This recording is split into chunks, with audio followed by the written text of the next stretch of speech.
Hi, my name is Bryan Hays, and I'm an electrical engineer who has worked in the design field. Today I am presenting the case of Apple versus Samsung. The outline of the presentation is as follows. Who was involved in this? And we're not just talking about the companies, but the courts as well. What was the issue that led to these lawsuits? And how might have both leaderships failed in this situation? Also, where are these cases now, and are they still affecting us? And then finally, the summary.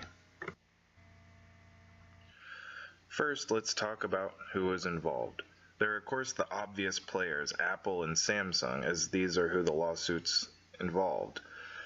Then there were numerous courts involved, not just one court. There were actually 9 courts involved, and some of the more notable ones would be the British, Japanese, Korean, and of course our US courts. Another person involved, which we may not think of all the time, is the user. More than half of smartphone users use either a Samsung or Apple device. Now, what exactly is the problem that caused these lawsuits? The problem is that Apple claims that this looks too much like this. Now, I challenge anyone to pull a smartphone out of their pocket and say it doesn't vaguely look like these. But that's exactly what Apple sued Samsung over, and specifically it's the design of a rectangular cuboid with rounded edges. This is the meat of the presentation. What failures did leadership have? And as you can see on the slide, my feelings are that it really depends on where the failure happened and with which company. I don't feel that this is very clear looking at the lawsuits. First, let's talk about Samsung and the failures they might have had.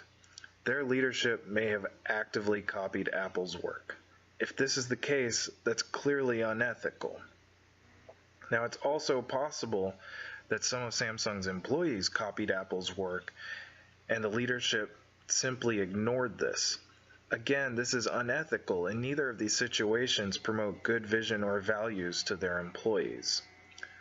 Alternatively, this could be an innocent mistake, but if their design is too similar, Samsung does need to owe up to their mistake.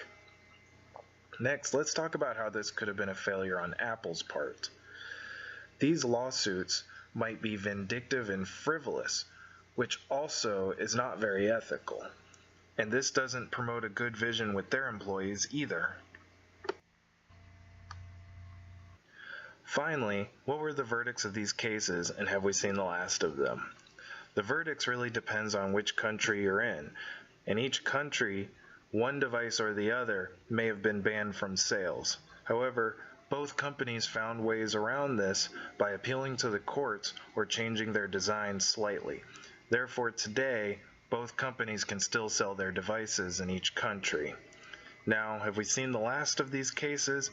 It's been about 2 years since the last case, so maybe, but really, only time will tell.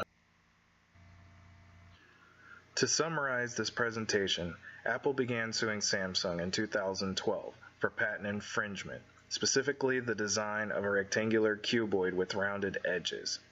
It's my opinion that most phones infringe upon this patent. Leadership may or may not have been able to impact this significantly. However, I do feel that they should have probably acted differently, and they may have actually been able to prevent these lawsuits altogether. Since the first verdict, which Samsung won, appeals in other cases have shown up around the world. This has resulted in the banning of many devices in specific countries. However, both companies have found ways around this. Hopefully, we've seen the last of these lawsuits, which is good because now people can buy their favorite devices.